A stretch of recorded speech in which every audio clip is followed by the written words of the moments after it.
the epitome of the last stand of freedom in San Francisco, to me, where you can come out here, you can get a boat, and you can live your dream. You're not lost in the rigmaroles of trying to just pay a exorbitant bill, which is impossible to just accomplish any of your real dreams, any of your real calling, and listen to that, because the busyness of just the dollar, which is taking over completely this area in this bay, and I find it very sad and very draining of the essence of creativity and community, which is why I came out here. And so that's why I'm standing with the Anchor Outs, is because, we have our issues, but I think with some support, with some, opening the doors, taking a look at what is really important, and offering, the facilities in which we need to just survive, would be outstanding, and I think it'd be a huge reflection for the real meaning of being alive. What goes I walk upon the dime of peace? What beauty do I see? A Gaia era age of Bas, a threshold harmony. Bene sancte spirite caritas amor. For music is the muse of love, below and above.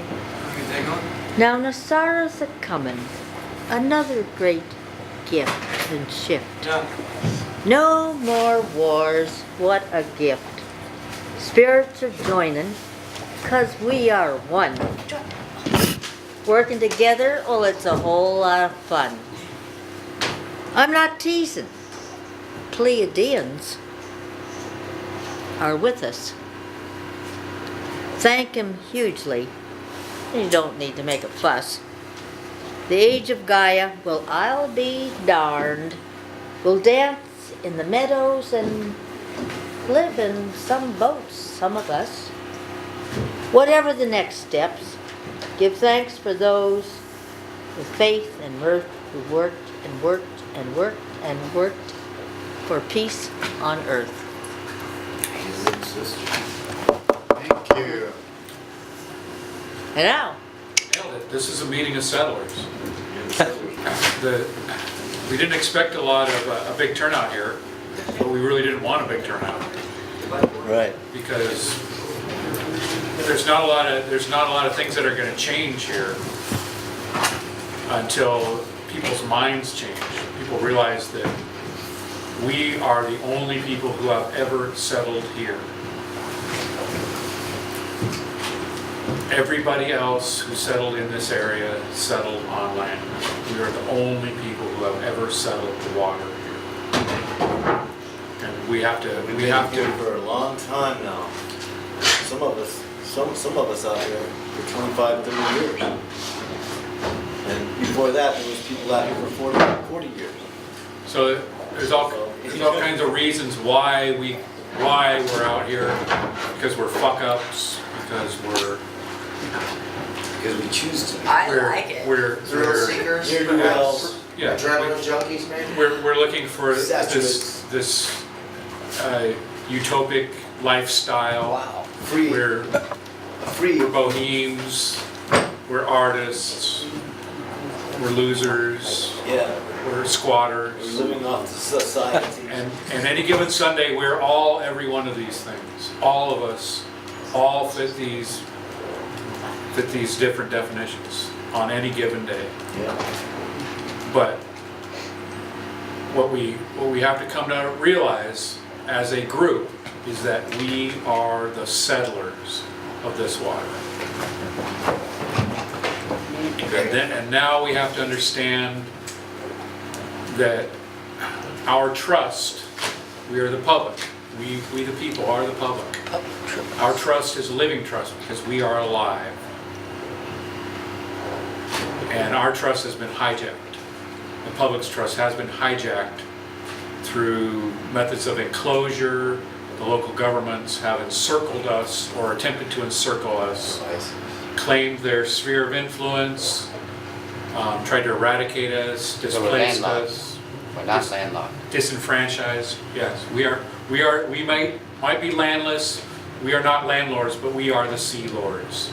Absolutely. And definitely, the tide comes in and out of here every single day through the ocean. We are not landlocked or continued on to ODP, city ordinance. And real quickly, because we get into this thing where we're talking about principalities, we're talking about monarchy, you know, whether we're czars or kings or dukes or what, or ladies, Noblemen. Earls. duchess, Yeah. whatever we are beholden to the federal government, the Republic of America, because they are the sovereign over this area. And I don't see that there's any way or any reason that we should dispute that fact at this point.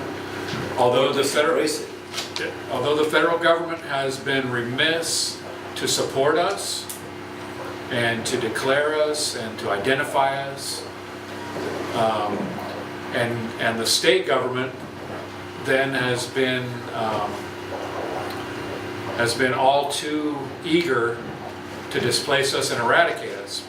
Where has the federal government been to stand up for us? Exterminate. Someday we'll get that question answered. But it still does not negate the fact that there is a sovereign over this area, and that is the Republic of America.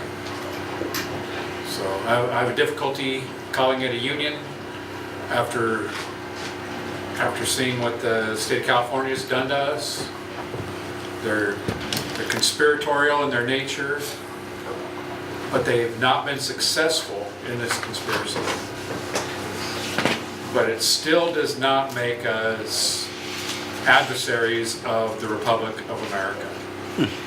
Because without the Republic of America, we wouldn't be here. So we have issues with them, no doubt. But Issues with their intent.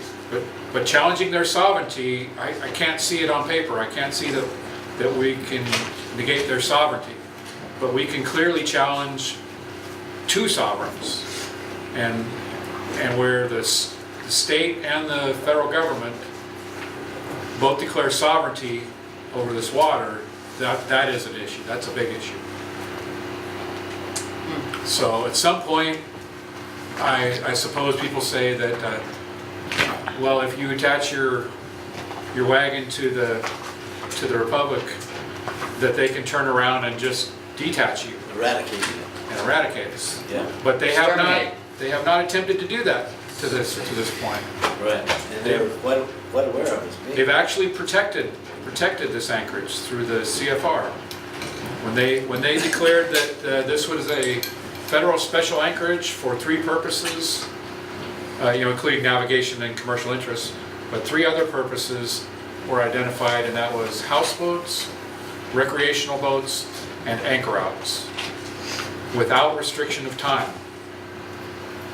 And so we cannot be kicked out of here until the federal government kicks us out of here. What's CFR?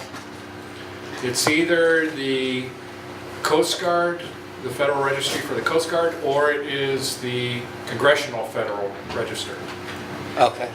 And Congress is a group of mostly big gentlemen and a few ladies, but they are all capable of stating exactly what they mean. And no state needs to interpret their words. And so we have constitutional issues, we have Small issues. civil issues, we have criminal issues that are they all surface and then go back down. It's a surge and siege It's bound by one element. And we're punished, and then we're rewarded, and then we're punished, and we're rewarded. Well, who gave the order to take away the mail? Excuse me, can you back up just about a foot on your chair? Your propane tank, dude, it's too Yeah. close. Good, John. Good. That's better. Is that okay? Move your gas.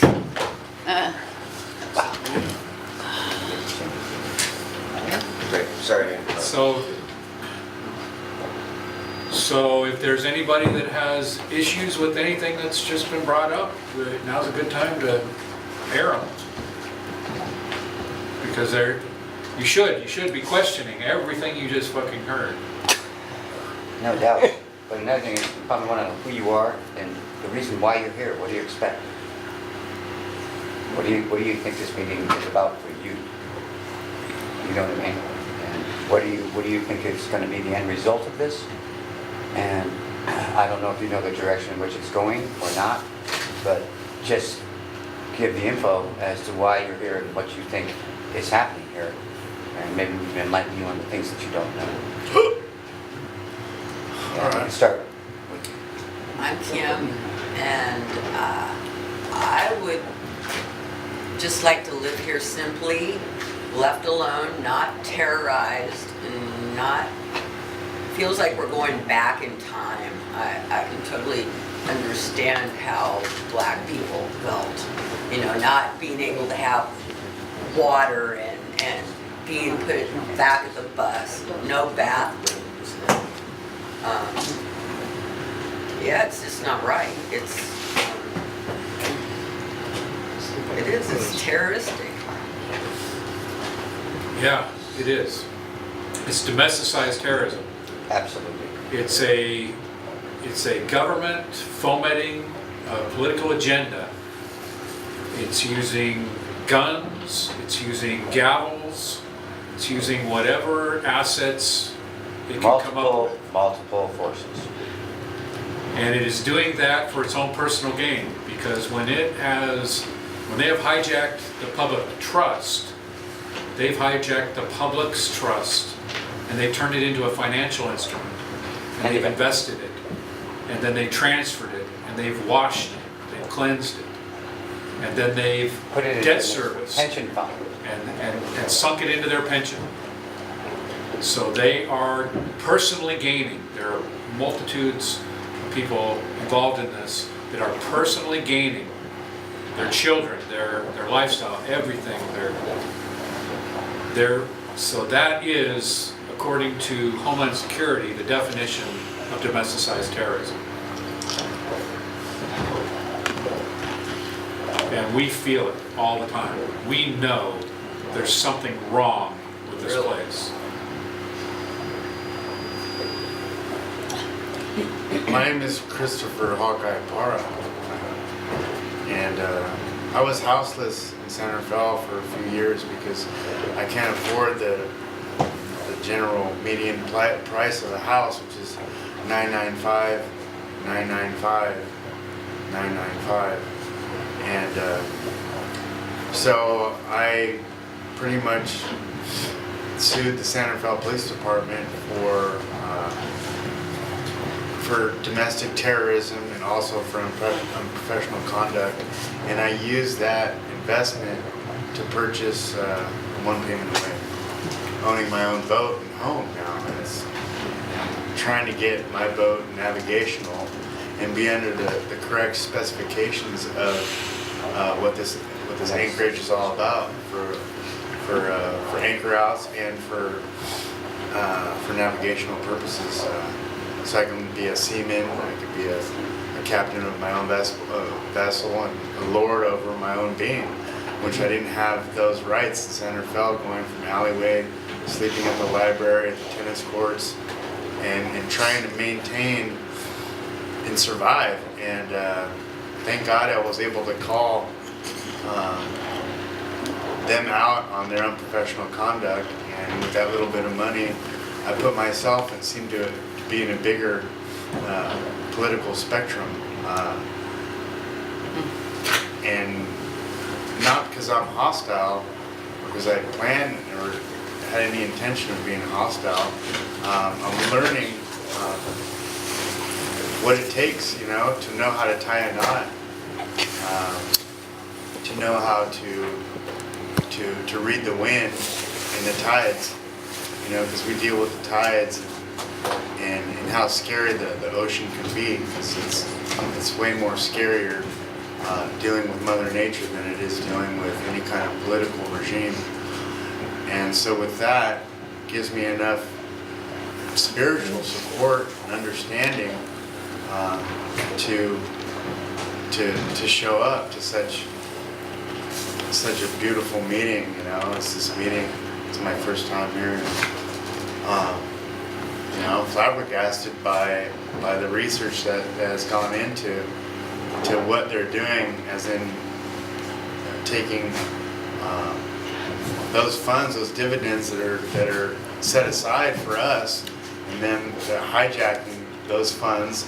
They're washing those funds, and they're consolidating them back into people who don't suffer as much, you know, and taking that, you know, not only financial but emotional and mental support away. And you've got a real key issue there, because those funds, those revenues that are generated, they're generated off of areas that were once part of the Anchorage or the houseboat community in the mud funds, tidal funds. And those are supposed to be for maintaining the public trust. All the things that they say that we are a burden upon the local entities, the local powers that be, that we drag them down. We're just a constant burden. Yet they're dragging. Sausalito drags about $750,000, give or take, to $780,000 a year out of Tideland's revenues through leases. And then the county, then, when you look at all of these millions of dollars of boats, you look at all these properties, the marinas that are built out over the water, the houses on Belvedere Island or any place else that are built on pilings out over past the high tide. So that is all possessory interest taxes that the county is then drawing. And cities are claiming the taxes. And so for them to say that we are a burden when they are not routing the revenues to what they were designed for. The devices. So instead they just target us, demoralize us, try to disconfigure our living situations out here. They try and turn us against each other. They disable us in a lot of ways. They have, there are people out there that you think you're going to get ahead with, the next thing you bring on your boat and the next repair or upgrade, and then it gets taken away. You're starting all over again. It's like you can't even have a motor on your skiff or a generator.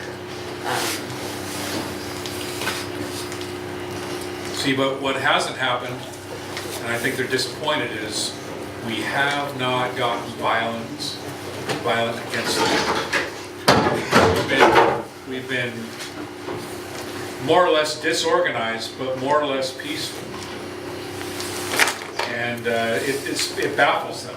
Well, they're in fear of us because of what they're doing to us. They feel that they know they're doing something wrong and are expecting us to have an uprise. Sure, that's the only way they can actually wage war is if we engage with them. Mm-hmm. And they keep poking. Yeah. Can you specify they?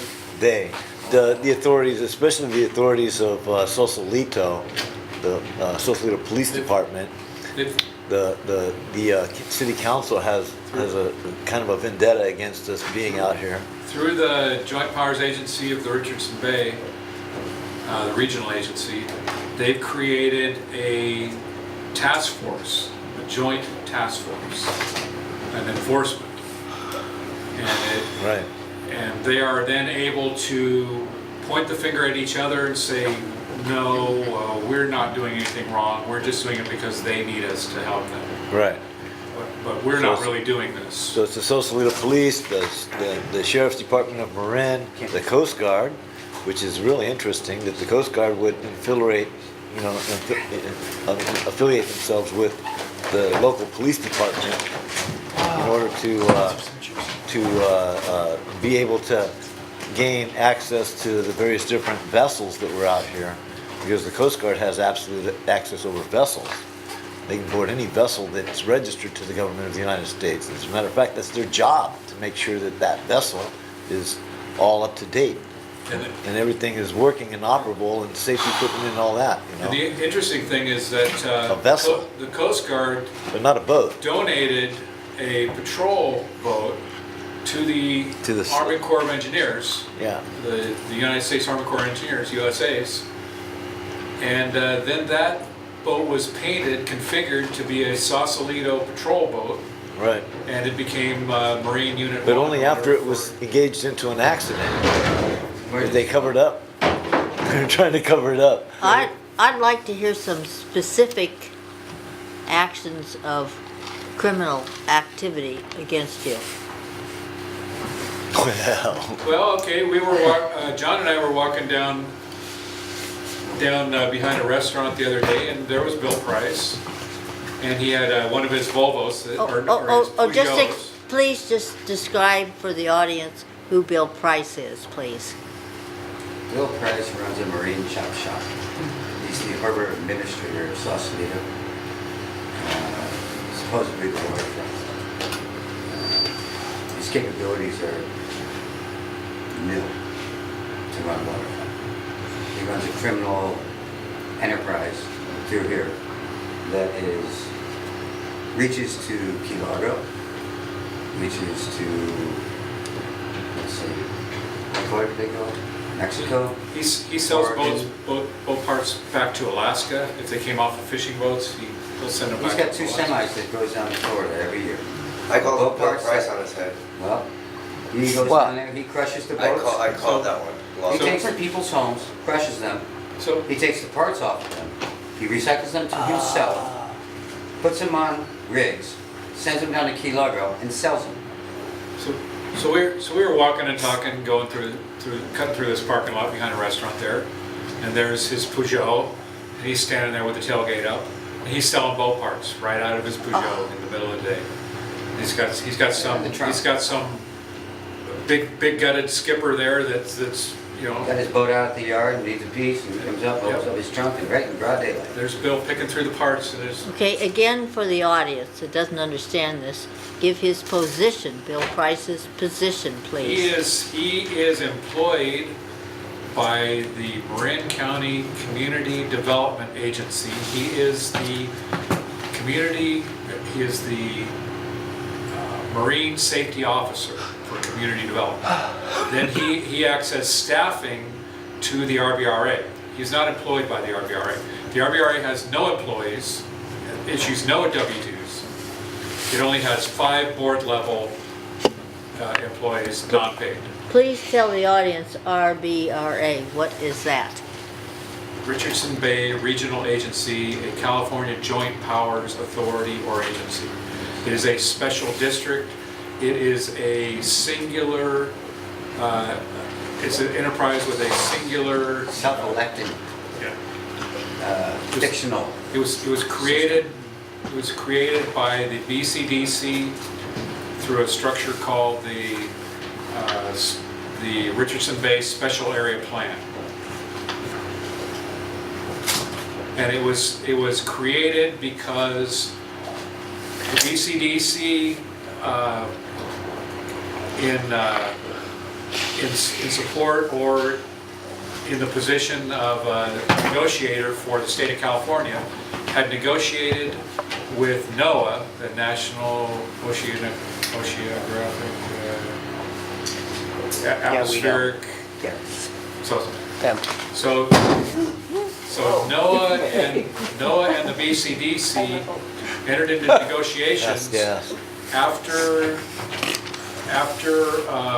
the Lands Commission of California and the federal government created the Coastal Commission. Right. For all of the coastal area and the navigable water areas of the state of California within 3 miles. So the federal government took 3 miles and out, and 3 miles and in was then for the state, except for San Francisco Bay. San Francisco Bay was exclusive, and it created an enclave because they were still arguing, and they had not finalized their negotiation on what to do with all the federal and state lands of San Francisco Bay.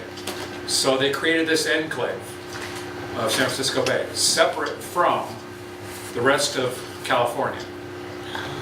So in that negotiation, the BCDC attorneys got the upper hand on the NOAA attorneys, and then in the negotiation, NOAA took a bad prototypical contract or negotiation back to the feds, and the feds said, no, we will not accept that. But when they turned around, the BCDC had already started placing some commercial ventures in to blockade the federal government in these certain areas. But Richardson Bay had already been cessioned to the federal government in 1942, early 1942, to be special federal. Well, because of the creation by Bechtel and the 6 or 8 other members of that maritime organization, the Marine Ship Organization. And that was the creation of dockyards, federal dockyards, for the creation of the for the war effort, to prosecute the war effort. So when the federal government, seeing that NOAA screwed up in the negotiations, and that the BCDC was now taking this upper hand and declaring its own sovereignty that was through the state, they issued the CFR, which we talked about earlier, which was designated the Richardson Bay Federal Special Anchorage for the purposes of commercial and navigation, commercial ventures and navigation, and then for 3 specific purposes in the anchorage, and that was for the recreational boats, houseboats, and anchor-outs. Past, due, and present. Past, present, and future. And that was a middle finger to the state of California. When they stated that this was for anchor-outs without restriction to time, they gave the royal middle finger to the state of California. And they have been arguing about this ever since, quietly in their own way. Over time, Trying to just eradicate us from the bay so that they can take over the commercial value. So we, in essence, have been preserving this anchorage for the federal government. Exactly. Because if we weren't here, the state would walk all over it.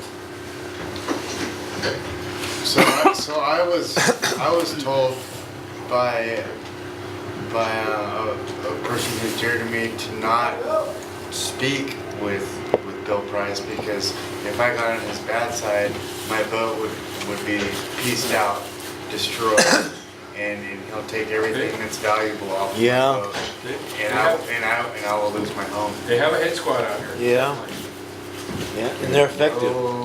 Yeah. They are very effective. And every My once in a lifeboat's while, on the shoreline. local law They enforcement had is forced into a rope this big, investigating. and it was only like But they 16. never seem to come up with any evidence.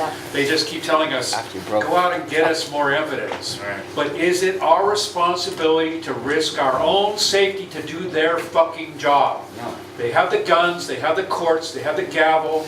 Authority. It's their job The system. to investigate the criminal. You were saying, Richard? Something about shoreline? No, it wasn't. Oh, about a shoreline? Oh, you said something about, after I said my boat being pieced out. You Yeah, said- no, I said that my boat's on the shoreline right now. Oh, tell me what happened Yeah, to it? yeah, I had like, you know, a 2.5 inch line that was cut. Either cut with a knife or with a prop. Either way, it was cut. It didn't snap. It didn't, Intentionally, it was intentionally. right, and now my boat's on the shoreline. What you Yeah. said, oh, sorry, something Yes. about the personal property or that they want to boat people out. Oh, I'm Luis. I grew up here in Corte Madera. I started sailing here in Richardson Bay, gosh, like 10 years old. Junior sailing program at Sausalito Yacht Club. My dad was a retired Army and had a boat at Presidio, so I grew up here in the dry docks and Juanita, and I mean, wow. The Lot of history. real, I mean, Haight Ash, I mean, the wow. You know, and whatever that was when I was a kid and what it is now, I don't know, I'm just sort of have like taken in too much information. Anyway, that's me. Yeah, since I've been here, I've lost 5 boats, and every one of them have been crushed at the crushing docks. 2 of them in one night. On a very stormy night, Bill Price drove over both my anchor lines and cut both of them and washed them to shore on a Friday night. And Saturday morning, before 10 o'clock, both of them were crushed already. Before 10 o'clock in the morning. What did you do about it? Well, you know, I had another boat that I was living on, but it was a cramped little boat, and then, one boat after another. So you lost gear and you lost. Yeah, I lost a lot of things, yes. They like it when the Including, boat's full. one of those boats was an antique, a Choi Lee.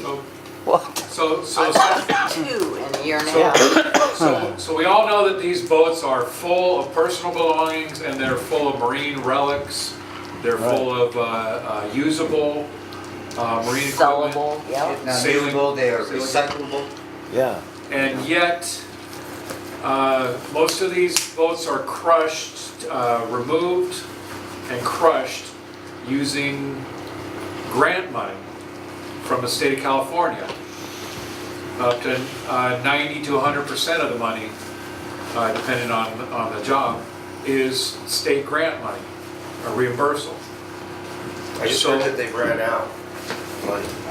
They transfer them in a different They, way. they never run out of money because the RBRA is tied into the county's treasurer is their treasurer. So unless the county's general fund is out of money, the RBRA is not out of money. Yeah. So when we see, we've caught Kate Sears, our district supervisor, saying, oh yes, well, I had to funnel $25,000 to supplement the RBRA. And yet we try and track it, we can never find it because they never have to transfer it. Because literally, everything is these zeros. It's all, Show you the paperwork. yeah, it's all revenues and then zeroed out. Could I say something?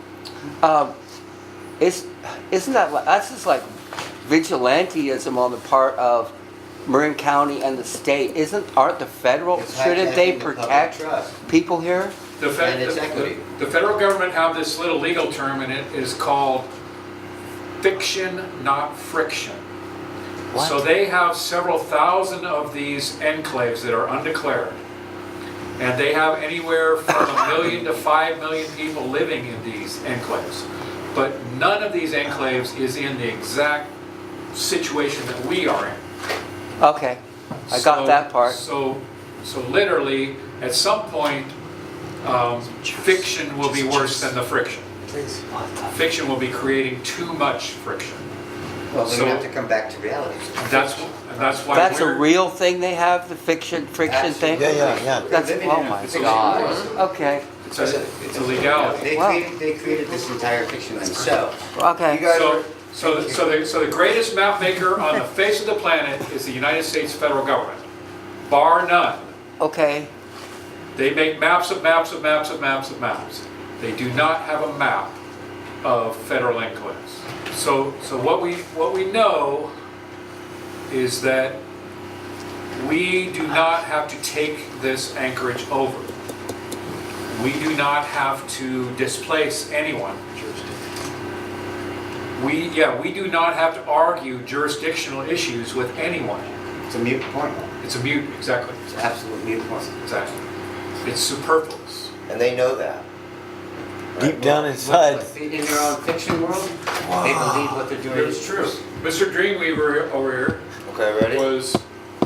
was smashed by a police interrogation to find out if he had a life jacket in his dinghy.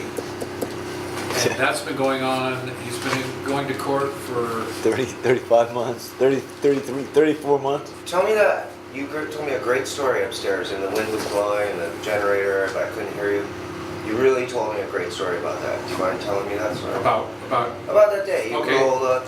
so that day, I was hanging out on the beach because I had a couple cans of gas and I was gonna try and sneak out to the anchorage because the cops were going up and down the channel, pulling over anchor outs, right and left, and I didn't, because I don't register my boats, and I don't, I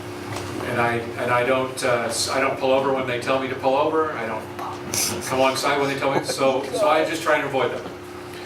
So all of a sudden they're gone for about 15 minutes. I'm thinking, wow, there's a clear window. I jump in my boat, put on my shirt because the wind's coming up. Turn around, and there I see the police boat smashing into a small dinghy. But I can't tell. I think maybe that person is passed out or something, and they're trying to save that person. So I go heading over there as a good Samaritan.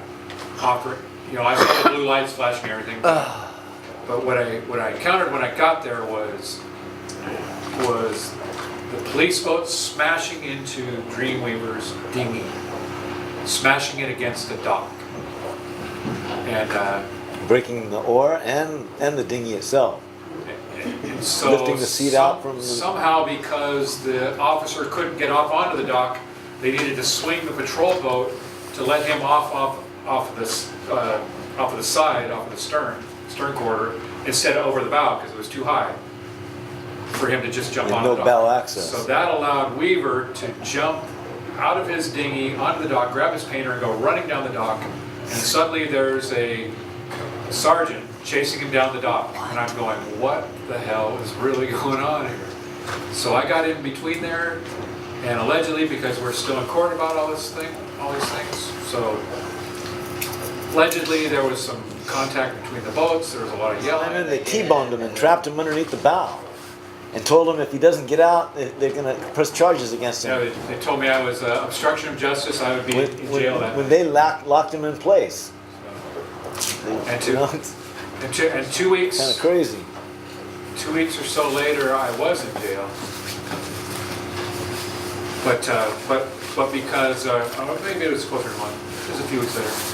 But because a friend, he and his wife, had lost their boat, or actually they sold their boat, and then they lost their car, and now they were living in a cardboard dumpster. And he asked me for a week. He says, my old lady's gonna leave me. Can you help me? And I said, look, man, I don't have any boats right now. I said, but I have a political protest going on at the Army Corps of Engineers, and I have some boats in there that I've been taking care of, blockading the Army Corps of Engineers for about 7 months. I told him, I said, when I pull out, you can have one of those boats. And so eventually I got charged with grand theft for allowing him to take a boat that had been abandoned, and I had been taking care of it for months and months. So supposedly these mysterious owners popped up. Bill Price had the owners, but now here we are 30 some months later. The DA's never met the owners, never talked to them. The boat's been crushed, there's no pictures of the boat. I have the only evidence of the boat. Yeah. It's all a moot point, because they cannot overrule Admiralty maritime law. They can't do that in the Supreme Court of Marin County. And what is They can't make a judgment where they don't hold jurisdiction. what is So they Admiral? tie everything up. They tie everything up. They know that they can't do it. None of them have a license to Let's do say that. what Admiralty law is. Maritime Admiralty law is international law. And it has been carried so Lloyd's of London is the preeminent authority on Admiralty Maritime. As a commercial venture, they set up the definitions that we use, that the United States of America uses definitions from Lloyd's of London.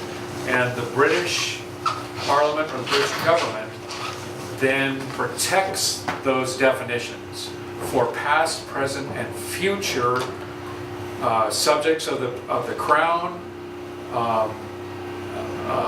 past, present, and future treaties, international treaties, and past, present, and future commerce on the high seas.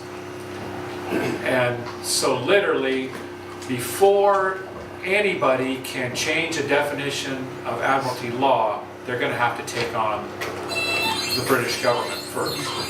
Or just the Republic of America, number one, it's an international treaty. We're in the international treaty. We are in those international Admiralty maritime law, we're in that. Whether it's commerce treaties, whether it's wildlife, migratory fowl, whatever the treaties are. So one other thing. Since the 15 or 18, it goes back a long way.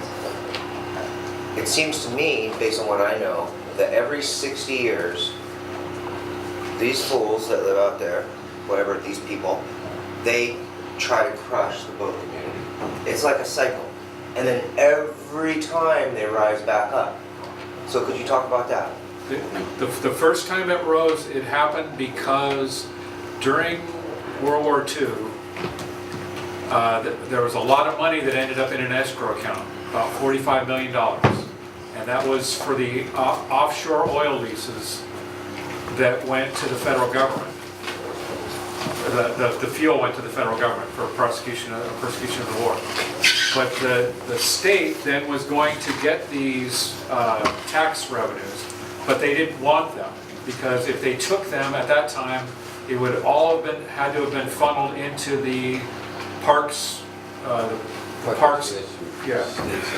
state parks would have had to take all of it, and the state of California did not want to dump whatever its share of that revenue into just the Park Service. So Truman ended up vetoing a bill twice, and then Eisenhower waited a couple of years until the state of California got itself in gear and legislated itself correctly in the form where it could now receive about $25 million, which was its half of what became $50 million at that time. By that A lot of money at that time. And so that was the first time where you saw the state of California stand up and take aim at Admiralty law. And that was the creation of the Coastal Commission, and that was the creation of the enclave of San Francisco Bay, which is an enclave which still is under the jurisdiction or the declared jurisdiction of the State Lands Commission. The money that they're keying on, the revenues that they're keying on, because it's always about the money, is coming from the tidelands and submerged lands revenues. So in Richardson Bay, that's everything from the high tide line, and then the federal government declared a line from Peninsula Point on Belvedere Island on a compass heading of 257 until it contacted Sausalito Land, which is Spinnaker Point. Everything north and west of that to the high tide line is considered part of the federal special anchorage. So all of the submerged tidelands and the submerged lands, the revenues from that are now being taken by each one of the entities, which is the four cities or townships and the county. Mill Valley. They've created a legal format that extends from about the Middle Ages, and that was enclosure. And so back in England, when wealthy landowners wanted to control an area, they just enclosed it. They bought all the farmland in a circle or in a shape, And then all the lands inside, they controlled the water use, and then they could starve out Landlocked. people. So everybody was landlocked. The rebels. But we are not landlocked. So literally, we don't care. We don't give a rat's ass. We have already settled this water. Nobody It's a mute in point. in the history of this planet, of mankind, as we know it, has ever settled these waters except the Anchorites. This is We the don't have a last. rat's ass, okay? But the whole thing is that this is the last free body of water in the Western Hemisphere. Yep. Period. And people just don't seem to realize that it's being parceled, deeded, and revenued away. It's a hijacking of the public trust, public freedom. It's being demoralized. It's being exterminated. You know what I mean? And it's being done so So- in our own America. So being Who these alive, people think they are. You know, I mean, how can they live and just think Well, 20 no, feet it's away very illegal, and that that's we're what out makes here trying to do something? Wow. We're not involved. Exactly. being You know, being they're making us involved. being alive, Wow. the public I had trust not is a clue. is a living trust. And now we are both a beneficiary and a trustee. We are co-trustee. We're alive. Because we have allowed the local entities to dominate as trustees. And now we must revoke the trusteeship from them. They're failed. They failed their job. Because they are violating us as beneficiaries. Come on, it's revoking admiralty law, which No, has been on you our know what? land The public since trust and the equity 1933. of the public trust, then those revenues should have been put back and filtered into this water. Maintenance- sorry. Okay, not put into people's pensions. The and try to revocation, exterminate the community that settled here. Well- Okay, we're not even in their budget.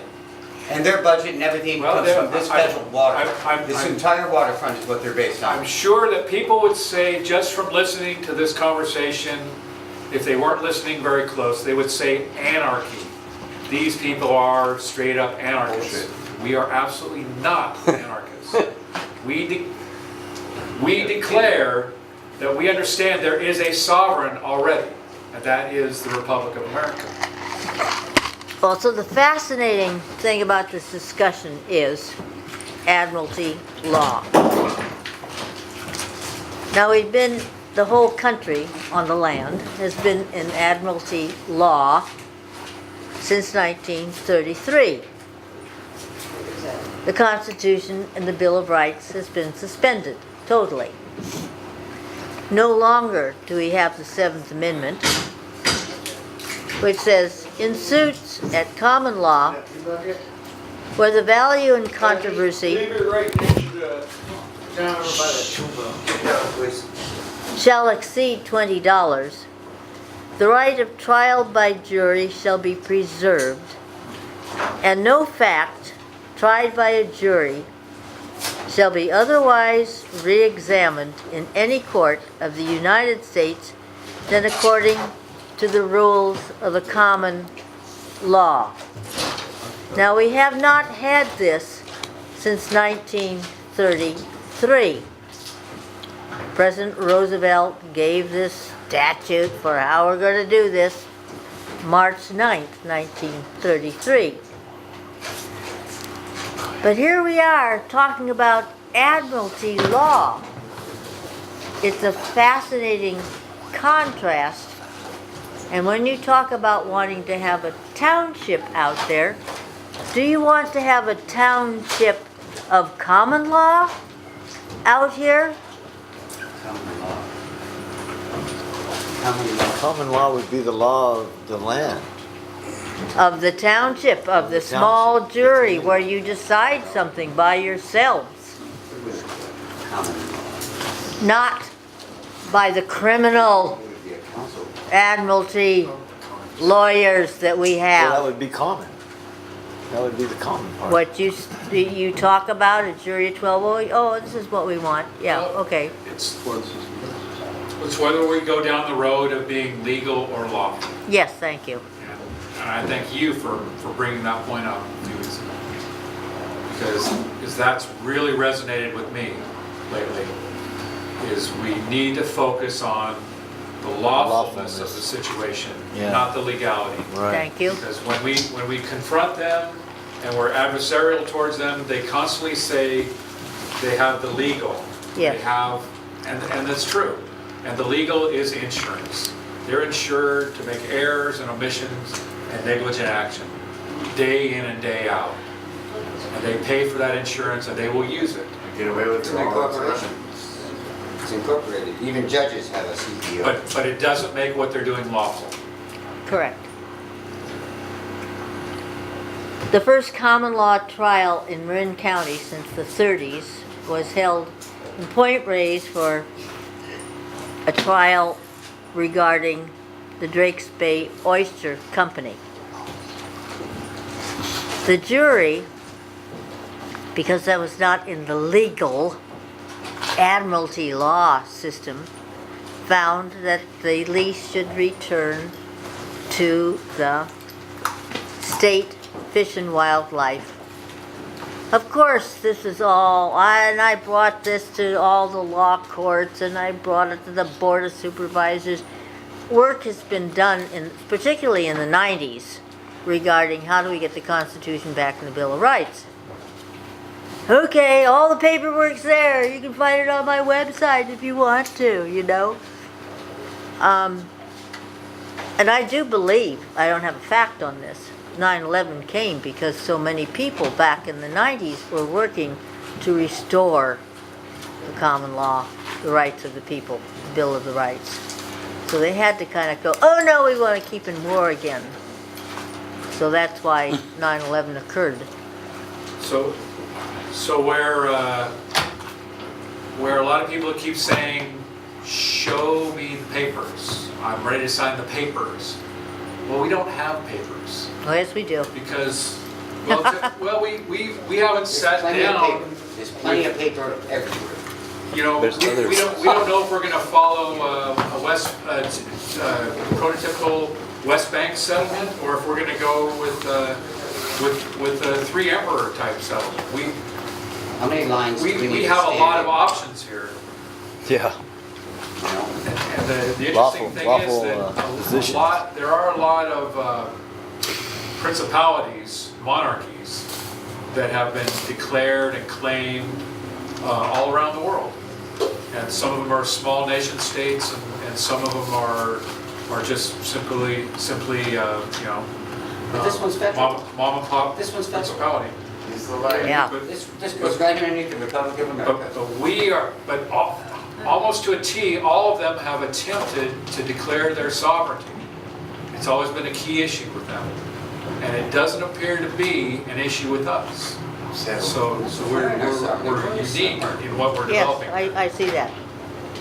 Not And succeeding from anything. The only thing that I want out of this whole deal is I want to be recognized for the legitimacy of my I want to see being the here. bay get back to where it was. Period. You know? This So- bay used to be 40 feet deep during World War II. It's So- I know. 4 feet deep now. so we can, in That's a essence, whole set up different a agenda. commonality, a common law, and a common community, and a civil relationship between each one of us, where we end up being family to each other. There's no reason for what their suppression is about. None.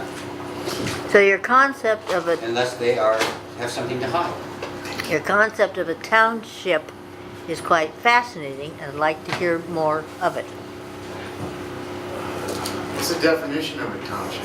What does it do? That's what I have a It problem depends with. on the parameters.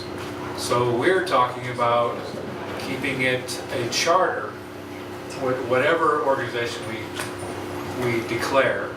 Because basically what we're saying is we're already here. We are settlers. So we have a settlement. So can Whether you we call want to call it a township or Right. whatever we call it, we're already here. And that's what we just have to get in to Together. everybody's heads is we Organized. are here.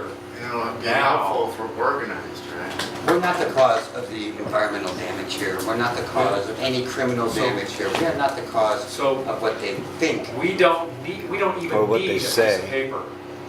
We have already done it. We have successfully settled this It water. doesn't need to go further, right? It doesn't matter. We're not occupying, we are settling. Unmutable, it's If unmutable. we want to revoke the trusteeship for the trust, Which has been broken and hijacked.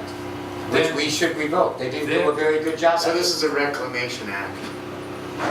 No, it's a reconciliation. yes. Right. Reconcile. Thank you. You know, considering the township, I think it starts with the community, which the community is here. But this community has been under such tearing. I don't know if it's been done on purpose or how it goes, but without having a place to park and vote, without having a place to pick up your mail, taking our address away. So I think we keep getting asked this question, okay, what's the step? What's the mechanism? And there's a lot of them. And as soon as we settle on a core constituency to open up here, we can do things like citizens advisory committees and use referendums. But a lot of these things play into them because they will say, fill out this form. And now go fill out another form. Go stand in line and call us next week and wait for an email. So literally, Dreamweaver and I have been going to court for over 2.5 years. And Look at the length of his beard, and that's how long Yeah. this case is taking. yeah, I quit shaving. For a life jacket. That's how long it's taken for these guys to make a decision on a Like life a life jacket, huh? jacket. Yep. And that's And basically how much. that was, it was a regulation that had been repealed in the 1970s. Yeah, 1974. Was it 74? Yeah, Yeah. so- repealed. But They're according to the using it. judge, you cannot question the credibility Of the of lieutenant. the lieutenant of the Sausalito Police Department. How dare anybody do that? I did. I'm glad you did too. Considering none of them owns a captain's license and they're out there driving a. Well, we wondered because in the melee, at that time he was a lieutenant. So the lieutenant was the The captain, well, actually he no, was- the he lieutenant was was the first the mate. first mate, yeah. So he had jumped ship and he was now on a dock, and so he was yelling to his subordinate officer, Right, who is who was now the captain. captain. And now, how were they doing this? Were they using sign language? Were they using a radio? Were they mental telepathy? How were they communicating? How did the first mate tell the commander of the vessel how to smash into Dreamweaver's boat? And when to appropriately smash into him? Now is the time. Because what? In 2 seconds, he identified the fact that you didn't have a life jacket. In 2 seconds. Through all of his personal training, which he included the United States Coast Guard on, which was a big mistake. Because now he included the federal government. But that was in his after, training. but that was only after several minutes of me Well, now this denying, is something denying that- his consensual contact. Right, but his training, he said, on the stand, included Yeah. the United States Coast Guard Yeah, training. it went from consensual contract to, So, to I don't think the United States mandatory Coast Guard's contact. gonna take the stand here. So that the issue of tyranny, mob rule, autocracy, it feeds into whether or not we're going to be tolerant of a public vote on what we do. And literally, we don't need to have a public vote. right. So we're not trying to tyrannize our fellow settlers. We're just trying to wake them up. And How then would they give make them a the public vote opportunity to into join their us or home? not. It's on a voluntary basis. Crusades. Because literally, they don't have to join us. We don't have to,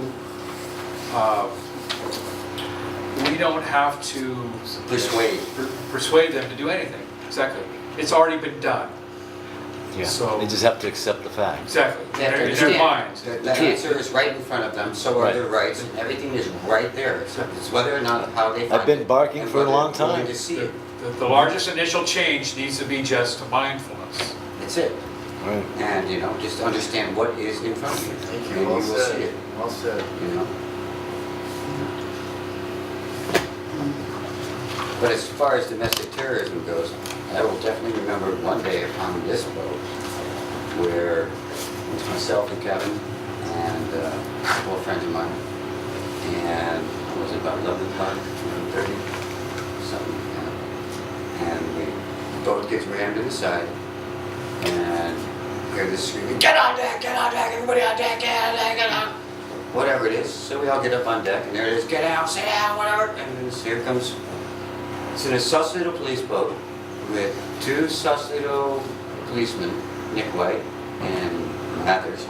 And a third one. And on there's the a third boat. one on the driving the boat, a Coast Guard and a Coast Guard affiliated to board a boat. You don't stop the Coast Guard, that's fine.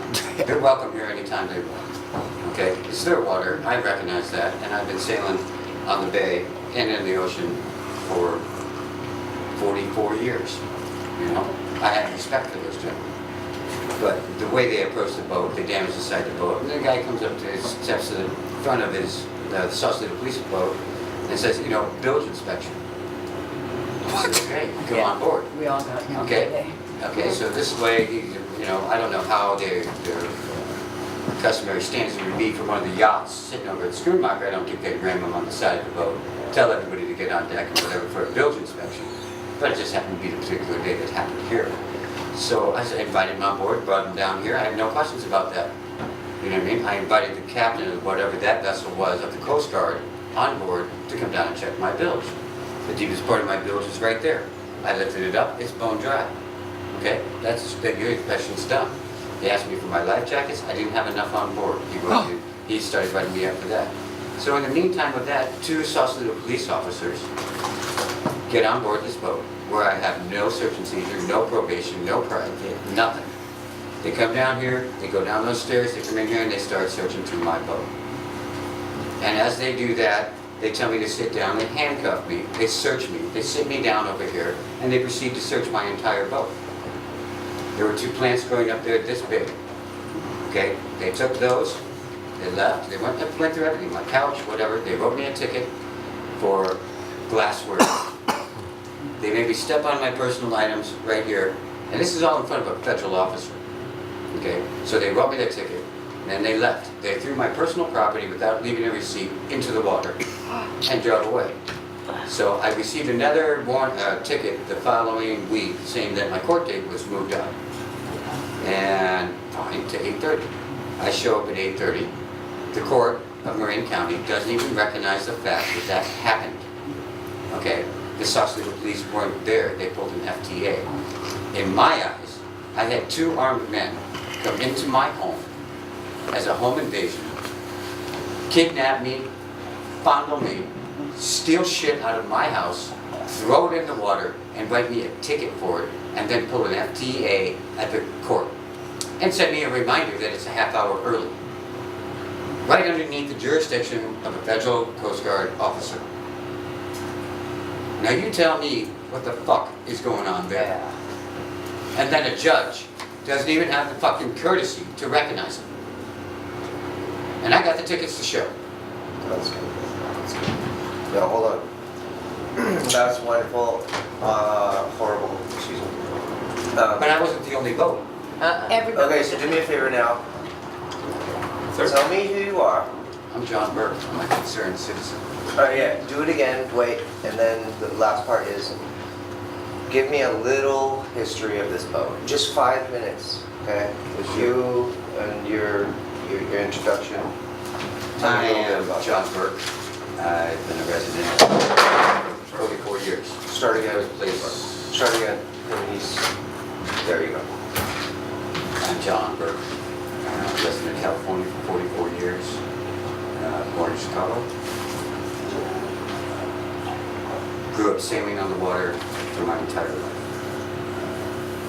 There are too many places I haven't sailed at, never been greeted at, and been welcomed and felt very, very comfortable. The water's a great place, it's free.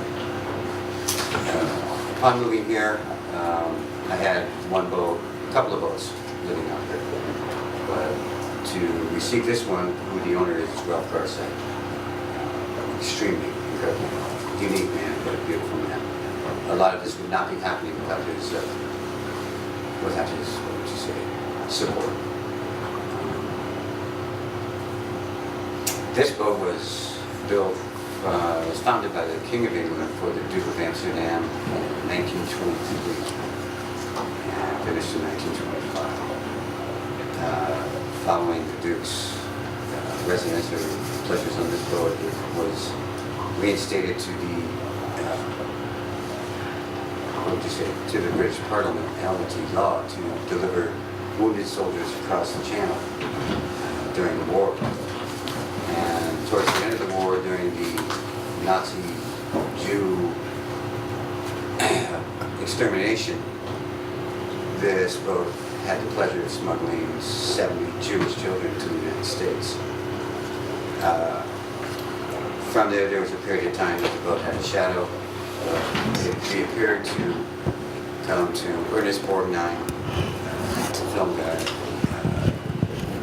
Earl Flynn, the presence of the Kennedys, Monroe, and many, I would say, Hollywood characters or features have been present upon this boat. If I remember the steaming line that also one of the very larger ones, and then to the Rothschilds, which Ralph has been affiliated with his wife. To this moment, that's where the boat stands. I hold residency upon the boat and represent the boat for what it is and where it stands. And hopefully, as maybe a Frederick boat of this enclave, that it can continue its part of history as a successful part of history. And again, I can only thank Ralph Garside for these moments, for all of this to happen here. And I'm sure we'll be able to have a chance to talk to him at some time. There's a lot more detailed things that have happened upon this boat that people would never be able to recognize, but it definitely brings a spirit into the community, a place for people to regenerate themselves and have a better understanding of what's going on, such as right now. And I hope that the point of all this really comes to the, what would you say, to the end of what it is that's happening out here, because what's happening out here is we're being unrecognized as American people. And it's being done in such a, I don't know, horrible way. Yeah, it's very mindless and it's very unattractive that anybody would be a part of that. To look at it from the inside out, it's very unattractive. And I hope it goes away or heals itself in time, especially with the wildlife, the community, the communications and the relationships of what's happening. It seems that there is none, and there should be. And that's the goal, is just to reinstate the public's trust. Because we aren't the ones that took it away. We're just trying to reinstate it. And our own place that we have settled in very easily as a community for the past 80 years. Art-wise, music-wise, politically-wise, any wise, anyway. It's here, you know, and there's no reason to desecrate it because of what is the purpose. What is it? What are they trying to achieve? And I'm done. Thank you. As long as you're done. I mean, take your time. Good, we got goodness in there. All right, so Barbara, what else do you think is relevant that we should speak about? Well, someone else speak. You're the people who live on these boats. It's up to you. How about Mr. Weaver? Well, no. What's relevant? Where's Steve? Should I go pick up It's Steve? relevant in my life. I think it's I just can't seem to get away from the gophers and thieves. Come on over. Come on over here. Come over here. I'm gonna go pick up Steve. Not comfortable enough here. You know what I mean? Yeah, yeah. Yeah. It's amazing how many boats I've gone through here and lost. And how many people I've stuck my arm out to help. Go sit. What? You think that's a better chair? No, you're good. You right there, right there, you're That's what I good. said. Yeah. You got good light on you. Yeah, Here, look, I can show you. there I am. Look, you look great. Yeah, you know,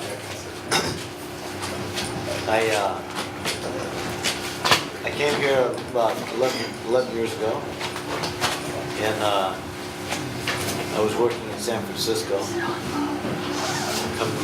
leaving out on the first ferry out of here, and coming back on the last ferry. So I wasn't seeing too much for the first couple of years I was here. As soon as the lights shined on me and they discovered that I was living on the water, all of a sudden I was in a war. Not of my own choice. I'm a peaceful guy. And I just had a chosen lifestyle. You know, I was trying to help my brother out on a legal matter that he was engaged in San Diego, and this was a nice peaceful spot. It was economically conducive for me to buy a boat. Most of us live on there while he was dealing with this legal matter in San Diego, going to and from. And when the police discovered that I was a live aboard anchor out, they started,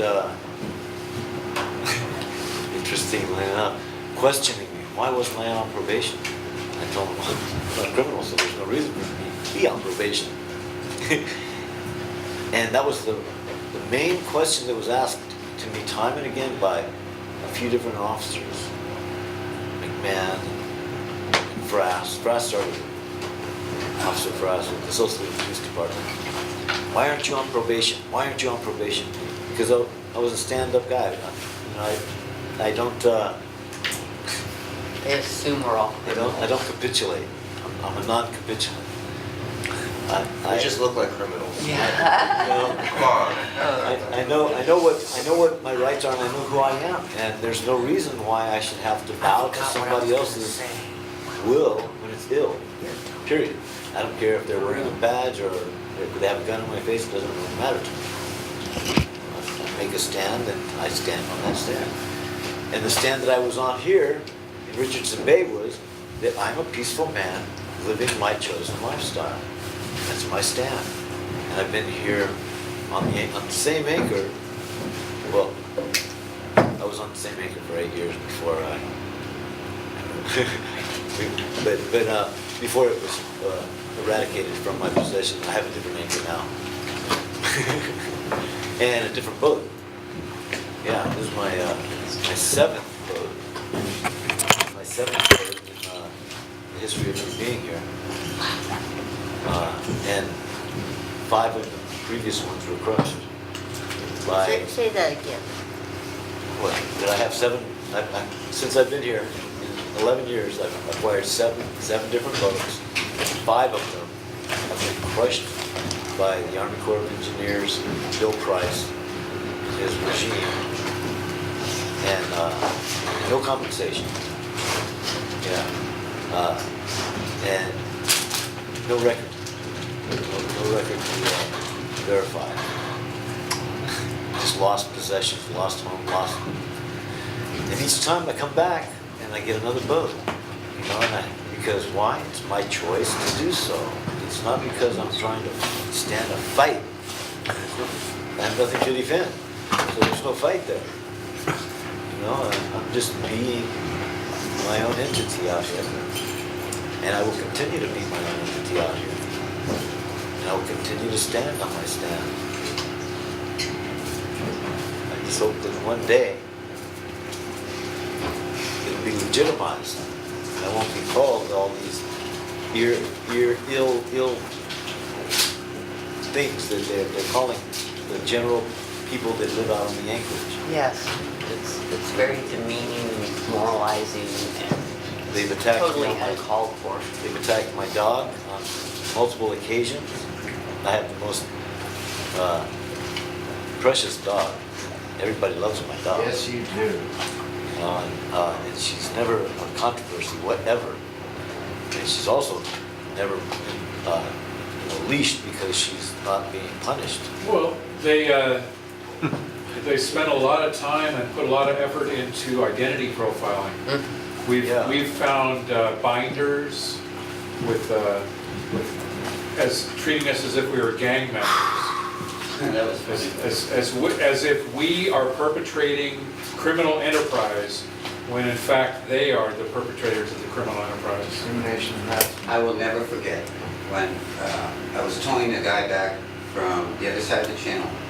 Sausalito police pulled us over. And, you know, do you have life jackets? Do you have your whistles? And I don't know, he was capped up. So he comes out, starts asking these questions. Turns around and says, do you have any gang affiliations? And I'm looking at this guy going, are you familiar with the Apple? Like, you know, he sat there, the guy who was driving the boat just slid the door open and said, okay, that's enough, you gotta get your ID, come on. I'm in So- this gang called the You know, Phantom any So- gang so when- affiliations, you know, yeah. When Frost was a sergeant, he told me that I was a conspiracy theorist. And I didn't realize the implication of that, but it allows them not to have to pay any attention to any complaints that I make.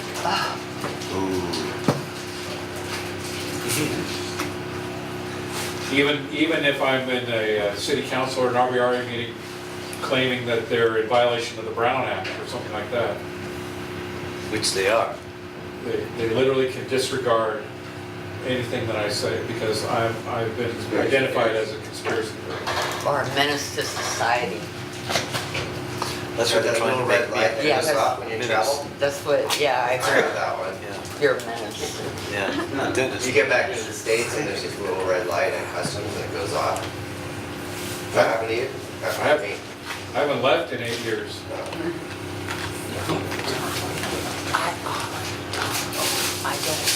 They questioned me one time, and the worst thing they could think of was we've seen you Barbara, at what? 7-Eleven. What do you guys? I was just asking him to talk, and he said, oh, I don't live here, and I'm saying, well, I don't either. I'd like to hear the Yes, story. you do tonight. A couple of years ago, I was coming ashore after a storm, and there was a lot of debris in the water, and big debris, not just debris, but big pieces of debris. And I was in a dory, so I couldn't just pull it on board my boat. It would have tipped me over and I would have sunk. So instead, I corralled as much as I could, and I kept pushing it towards the shoreline. And I got it all the way to Dumpy Beach. And then I beached my boat. It was high tide. It was a really high tide that day. And I started picking up the debris and putting it into my dinghy so I could take care of it, you know. And Officer Rose appeared and started telling me that I was killing the eelgrass by doing what I was doing. Oh, my God. And started to write me a citation for camping on the beach. Camping because I was picking up debris. And Where's your dory now? it's hanging up So- on my boat, at my dock. So On my Barbara boat. basically challenged the local authorities to be here at this meeting. Yeah. And so we see the response. But we sort of expected this. It's not a surprise. But the thing is, we would like to get into some kind of an open forum. Relationship. Yeah, a relationship with them where we can develop the truth. Because we know that they are distant from the truth, and we are trying to get to the core. to the foundation, the core, the truth of the matter. Not trying to hurt, not trying to discriminate, not trying to do anything, but simply, And if they would Yes, just sit the down to the foundation of it. table with us Communicate. and discuss the truth, Yes. we could come to the truth of the matter. Yes. But they won't do it. they don't recognize the simple fact that, you know, we have what we have. See, so truth is a political They adversary. keep trying to take it away. And it's a very powerful political adversary, but it is also a political Anomaly. anomaly. It's a pacifist. It can be the answer to all of the problems here if we can just develop the truth of the matter. Once the truth is there, there's no worry about the past. Because you just build a foundation on the truth. Kevin, can you tell the story about how your boat was destroyed? Well, that would be one of my 8 boats that have been destroyed. Yeah. These. The one, Who in this room has within the had a last boat 2 months, destroyed? I've lost 3 What? boats. One of them had everything I owned on it. It was, I was with another guy and we were in a skiff. It was a really rough afternoon. And we jumped in a skiff to go save somebody else's raft. So it wouldn't hit a yacht on the way to its destination on the beach. So we were trying to guide it through the storm there. And then we looked up and it was raining cats and dogs, so you could barely see. It was almost like fog if the rain was so thick. But we did see a 50-foot landing craft. A contractor of the RBRA was several miles away, 2.5 miles away. And then a few hours later, I was notified that my boat had broken loose while I'd been preoccupied. But it should have landed in the mud. In this place where it landed, it had a deep keel, and it went up on a real soft area, and it stuck right in the mud, and I should have been able to just gotten out of the mud when the tide came in. But somehow, a 50-foot landing craft punctured about a 2-foot hole, 6-inch by 2-foot hole in the side of my boat, and sunk it right in its tracks with everything I owned on there. Fortunately, a couple of weeks before that, had a premonition maybe, and took probably about 40 or 50 pounds of documents off of that boat. And a local pastor had offered us a political sanctuary, and so the paperwork rode out the storm. The boat didn't make it, my belongings didn't make it, but the papers are there still. The biggest question is, who did it, why, Yeah, where, what so- time, what so it- day? That's all they ask. So I placed Like they don't know. placed an informal Right. statement with the county council and with the Sausalito City Hall, the city administration. Recognizes the police department. And they seem to think that that was a claim, and they're asking me to perfect it in 6 or 7 different ways, to perfect that claim. But they're ignoring the fact that in that statement was a accusation of criminal malfeasance by the Richardson Bay Regional Agency and their contractors. But the county council is completely ignoring the accusation of criminal malfeasance. They only want to deal with the claim. And we didn't send in a claim. We sent in a threat of potential legal action. With no claim about it. You know, we gave them the opportunity to understand what it was that our strife was. Here we go, guys, we're willing to talk. What happened? There was no prior intent to my boat missing. So You know what I they, mean? And Bill Price, I didn't have anything to do with it. so Well then, who gave the order for these people to come in, take my boat, take it somewhere else, with no notification, nothing, crush it? And I haven't heard anything, word one, from anyone besides witnesses. Give me enough time to go to you, if you don't mind. Go ahead. So, in the course of making that the statement,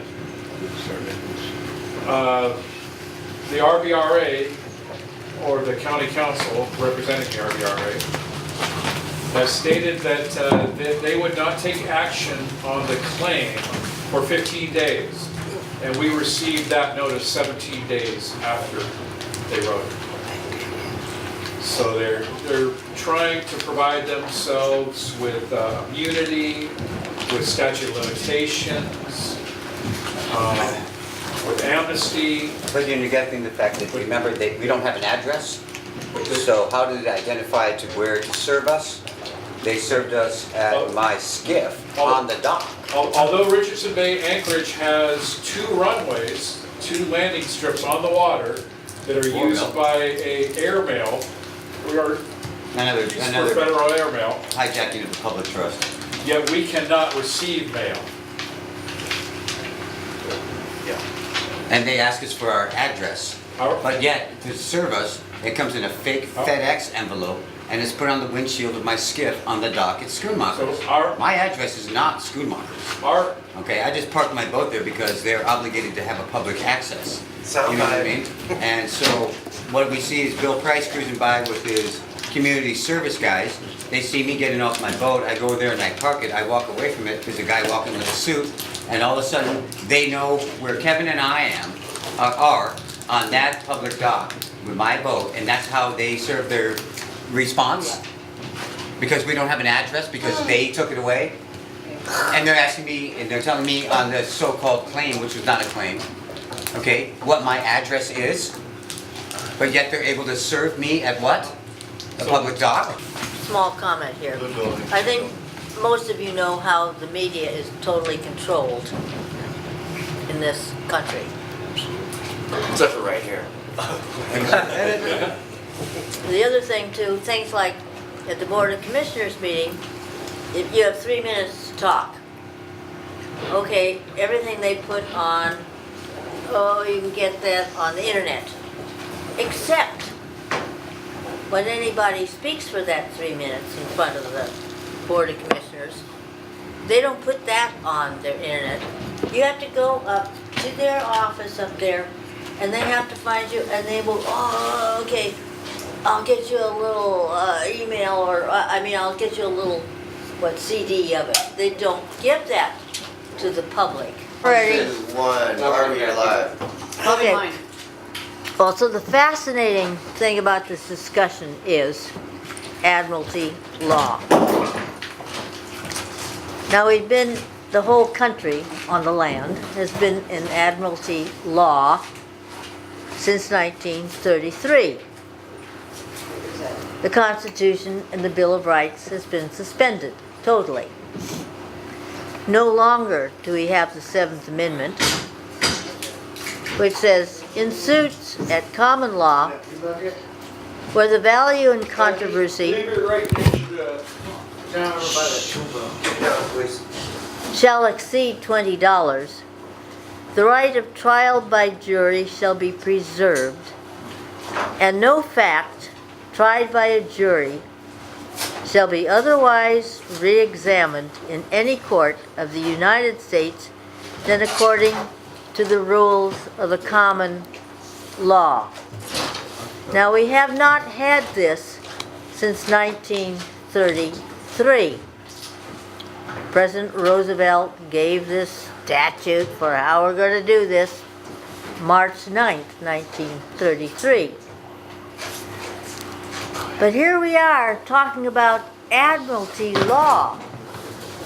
It's a fascinating contrast. And when you talk about wanting to have a township out there, do you want to have a township of common law out here? Common law. Common law. Common law would be the law of the land. Of the township, of the small jury where you decide something by yourselves, Common law. not by the criminal It would be a council. Admiralty lawyers that we Well, that have. would be common. That would be the common part. What you talk about at jury of 12, oh, this is what we want. Yeah, okay. it's whether we go down the road of being legal or lawful. Yes, thank you. And I thank you for bringing that point up, because that's really resonated with me lately, is we need to focus on the lawfulness of the situation, Yeah. not the legality. Right. Thank you. Because when we confront them and we're adversarial towards them, they constantly say they have the legal. Yes. They have, and that's true. And the legal is insurance. They're insured to make errors and omissions and negligent action, day in and day out.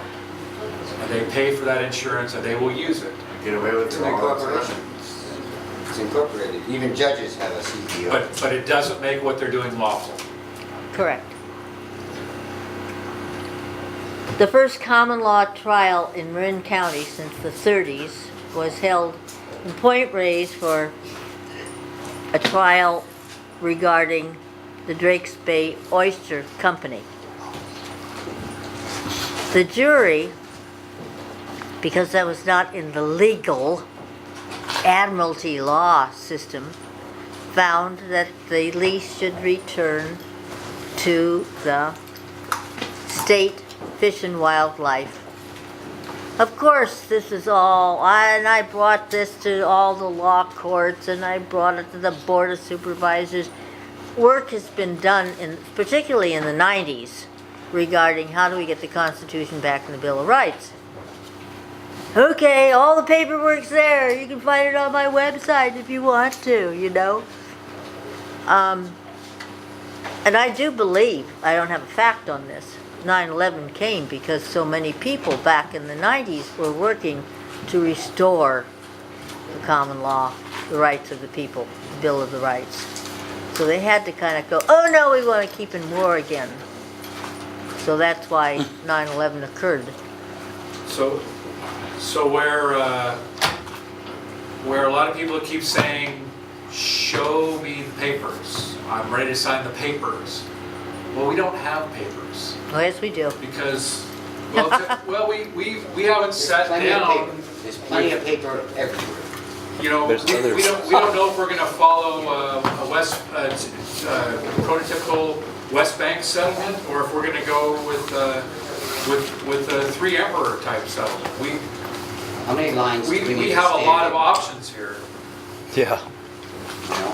And the Lawful- interesting thing is lawful, that positions. there are a lot of principalities, monarchies, that have been declared and claimed all around the world. And some of them are small nation states, and some of them are just simply you know. But this one's federal. Mom and pop This one's federal. principality. He's the light. Yeah. But- This goes right underneath the Republic of America. But almost to a T, all of them have attempted to declare their sovereignty. It's always been a key issue with them. And it doesn't appear to be an issue with us. So we're unique in what we're Yes, developing. I see that. Not And succeeding from anything. The only thing We claim the only it. thing that I want out of this whole deal is I want to be recognized for the legitimacy of I my want to see being the here. bay get back to where it was. Period. You know? This So- bay used to be 40 feet deep during World War II. It's So- I know. 4 feet deep now. so we can, in That's a essence, whole set up different a agenda. commonality, a common law, and a common community, and a civil relationship between each one of us, where we end up being family to each other. There's no reason for what their suppression is about. None. So your concept of a Unless they have something to hide. a township is quite fascinating, and I'd like to hear more of it. What's the definition of a township? What does it do? That's what I Well, have a it problem depends with. on the parameters. So we're talking about keeping it a charter, whatever organization we declare. Because basically what we're saying is we're already here. We are settlers. So we have a settlement. So can Whether you we call want it- to call it a township or Right. whatever we call it, we're already here. And that's what we just have to get in to Together. everybody's heads is we Organized. are here. You know, it'd be Now. helpful if we're organized, right? We're not the cause of the environmental damage here. We're not the cause of any criminal damage here. We are not the cause So- of what they think. We don't Or even what need they a piece say. of paper. We have already done it. We have successfully settled this It water. doesn't need to go further, right? It doesn't- We're not occupying, What- we are It's settling. unmutable, it's If we unmutable. want to revoke the trusteeship for the trust, Which has been broken and hijacked.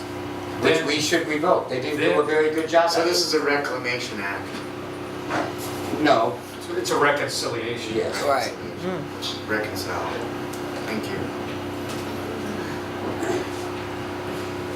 You know, considering the township, I think it starts with the community, which the community is here.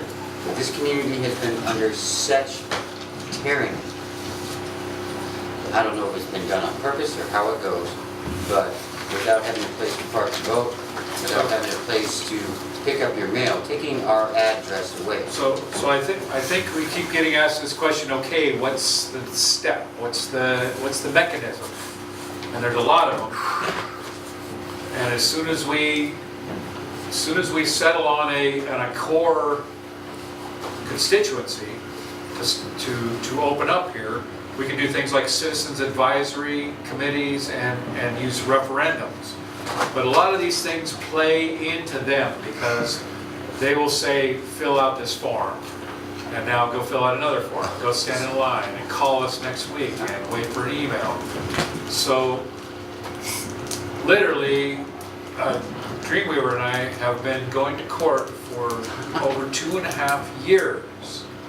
And Look at the length of his beard, and that's how long Yeah. this case is taking. yeah, I quit shaving. For a life jacket. That's how long it's taken for these guys to make a decision on a life jacket. Life jacket, huh? Yep. And that's basically how much. And that was it was a regulation that had been repealed in the 1970s. Yeah, 1974. Was it 74? Yeah, Yeah. so- repealed. But They're according to the using it. judge, you cannot question the credibility Of a of lieutenant. the lieutenant of the Sausalito Police Department. How dare anybody do that? I did. I'm glad you did too. Considering none of them owns a captain's license and they're out there driving a Well, we wondered because in the melee, at that time he was a lieutenant. So the lieutenant was the The captain, actually he no, was- the he lieutenant was the first the mate. first mate, yeah. So he had jumped ship and he was now on a dock. And so he was yelling to his subordinate officer, Right, who is who was now the captain. captain. And now how were they doing this? Were they using sign language? Were they using a radio? Were they mental telepathy? How were they communicating? How did the first mate tell the commander of the vessel how to smash into Dreamweaver's boat? And when to appropriately smash into him? Now is the time. Because what? In 2 seconds, he identified the fact that you didn't have a life jacket. In 2 seconds. Through all of his personal training, which he included the United States Coast Guard on, which was a big mistake. Because now he included the federal government. But that was in his after, training. but that was only after several minutes of me Well, now this is denying, something denying that- his consensual contact. Right, but his training, he said, on stand, included Yeah. the United States Coast Guard Yeah, training. it went from consensual contract to, So, to I don't think the United States mandatory Coast Guard is gonna contact. take the stand here. So that the issue of tyranny, a mob rule, autocracy, it feeds into whether or not we're going to be tolerant of public vote on what we do. And literally, we don't need to have a public vote. Right.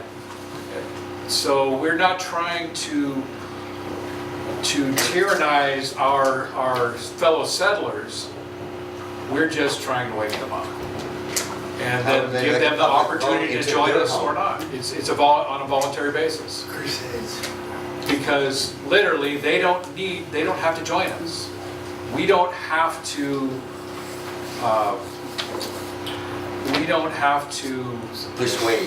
persuade them to do anything. Exactly. It's already been done. Yeah. So- They just have to accept the fact. Exactly. They have to In their understand minds. that the answer is right in front of them, so are Right. their rights, and everything is right there. It's whether or not how they find it. I've been barking and for a whether long they're willing time. to see it. The largest initial change needs to be just to mindfulness. That's it. Right. And, just understand what is in front of you. Thank And you, well will see said. it, Well said. But as far as domestic terrorism goes, I will definitely remember one day upon this boat where it was myself and Kevin and a couple of friends of mine. And it was about 11 o'clock, 11:30, something like that. And the boat gets rammed to the side and hear this screaming, get on deck, everybody on deck, get on deck, get on. Whatever it is, so we all get up on deck and there it is, get out, sit down, whatever. And here comes, it's in a Sausalito police boat with 2 Sausalito policemen, Nick White and Mathers. And a third one And on there's the a third boat. one on the driving the boat, a Coast Guard and a Coast Guard affiliated to board a boat. You don't stop the Coast Guard, that's fine. They're welcome here anytime they want. Okay, it's their water, I recognize that, and I've been sailing on the bay and in the ocean for 44 years, you know? I have respect for those gentlemen. But the way they approach the boat, they damage the side of the boat, and the guy comes up to his, steps to the front of his, the Sausalito police boat, and says, you know, bilge inspection. I said, okay, come on board. We all got him Okay. today. Okay, so this way, you know, I don't know how their customary standards would be for one of the yachts sitting over at Schoonmaker. I don't think they'd ram them on the side of the boat, tell everybody to get on deck and whatever for a bilge inspection. But it just happened to be the particular day that happened here. So I invited him on board, brought him down here. I have no questions about that. You know what I mean? I invited the captain of whatever that vessel was of the Coast Guard on board to come down and check my bilge. The deepest part of my bilge is right there. I lifted it up, it's bone dry. Okay, your inspection's done. They asked me for my life jackets, I didn't have enough on board. He started writing me up for that. So in the meantime of that, 2 Sausalito police officers get on board this boat where I have no search and seizure, no probation, no private, nothing. They come down here, they go down those stairs, they come in here and they start searching through my boat. And as they do that, they tell me to sit down, they handcuff me, they search me, they sit me down over here, and they proceed to search my entire boat. There were 2 plants growing up there this big. Okay, they took those, they left, they went through everything, my couch, whatever, they wrote me a ticket for glassware. They made me step on my personal items right here, and this is all in front of a federal officer. Okay, so they wrote me their ticket, and then they left. They threw my personal property without leaving a receipt into the water and drove away. So I received another ticket the following week saying that my court date was moved up. And fine, to 8:30. I show up at 8:30. The court of Marin County doesn't even recognize the fact that that happened. Okay, the Sausalito police weren't there, they pulled an FTA. In my eyes, I had 2 armed men come into my home as a home invasion, kidnap me, fondle me, steal shit out of my house, throw it in the water, and write me a ticket for it, and then pull an FTA at the court. And send me a reminder that it's a half hour early. Right underneath the jurisdiction of a federal Coast Guard officer. Now you tell me what the fuck is going on there. And then a judge doesn't even have the fucking courtesy to recognize him. And I got the tickets to show. That's good. That's good. Now, hold on. That's wonderful. Horrible. Excuse me. But I wasn't the only boat. Everybody. Okay, so do me a favor now. Tell me who you are. I'm John Burke, I'm a concerned citizen. Yeah, do it again, wait, and then the last part is, give me a little history of this boat. Just 5 minutes, okay? With you and your introduction. Tell me a I little bit am about John Burke. I've been a resident for 44 years. Start again. Please. Start again. There you go. I'm John Burke, resident of California for 44 years, born in Chicago. Grew up sailing on the water for my entire life. There are too many places I haven't sailed at, never been greeted at, and been welcomed and felt very, very comfortable. The water is a great place, it's free. Upon moving here, I had one boat, a couple of boats living out here. But to receive this one, who the owner is Ralph Garcet. Extremely incredible, unique man, but a beautiful man. A lot of this would not be happening without his, what would you say, support. This boat was built, was founded by the King of England for the Duke of Amsterdam in 1923 and finished in 1925. Following the Duke's residential pleasures on this boat, it was reinstated to the, to the British Parliament amnesty law to deliver wounded soldiers across the channel during the war. And towards the end of the war, during the Nazi Jew extermination, this boat had the pleasure of smuggling 70 Jewish children to the United States. From there was a period of time that the boat had a shadow. We appeared to tell him to Ernest Borgnine, the film guy, Earl Flynn, the presence of the Kennedys, Monroe, and many, I would say, Hollywood characters or features have been present upon this boat. If I remember the steaming line, that also one of the very larger ones, and then to the Rothschilds, which Ralph has been affiliated with his wife. To this moment, that's where the boat stands. I hold residency upon the boat and represent the boat for what it is and where it stands. And hopefully, as maybe a Frederick boat of this enclave, that it can continue its part of history as a successful part of history. Again, I can only thank Ralph Garside for these moments, for all of this to happen here. And I'm sure we'll be able to have a chance to talk to him at some time.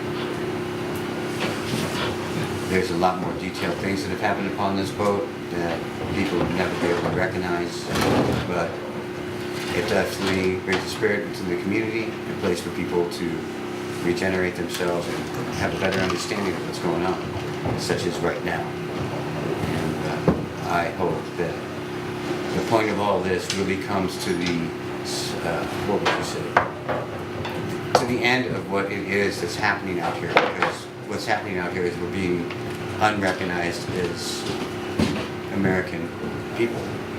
And it's being done in such a, I don't know, horrible way. Yeah, it's very mindless and it's very unattractive that if anybody would be a part of that, to look at it from the inside out, it's very unattractive. I hope it goes away or heals itself in time, especially with the wildlife, the community, the communications and the relationships of what's happening.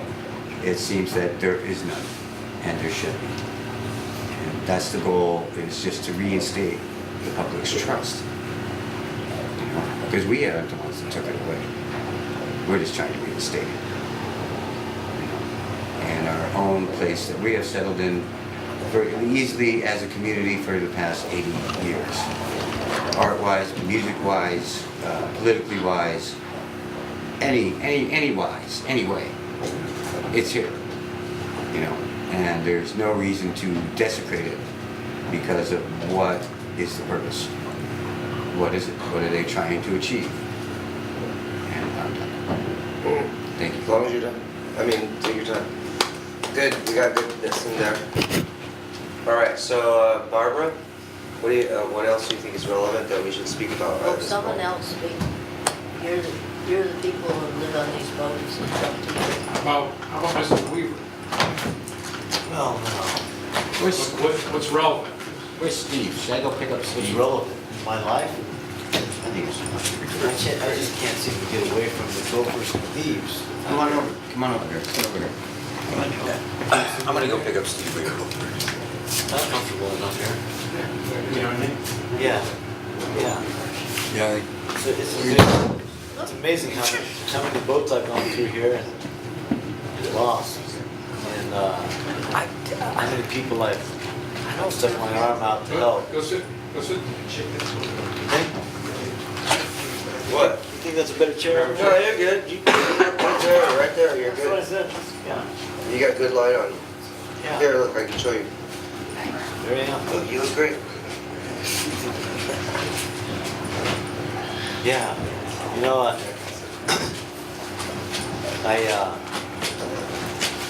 I came here about 11 years ago, and I was working in San Francisco, leaving out on the first ferry out of here, and coming back on the last ferry. So I wasn't seeing too much for the first couple of years I was here. As soon as the lights shined on me and they discovered that I was living on the water, all of a sudden I was in a war. Not of my own choice. I'm a peaceful guy. And I just had a chosen lifestyle. You know, I was trying to help my brother out on a legal matter that he was engaged in San Diego, and this was a nice peaceful spot. It was economically conducive for me to buy a boat. Both of us to live on there while he was dealing with this legal matter in San Diego and going to and from. And when the police discovered that I was a live aboard anchor out, they started, interestingly enough, questioning me. Why wasn't I on probation? I told them I'm not a criminal, so there's no reason for me to be on probation.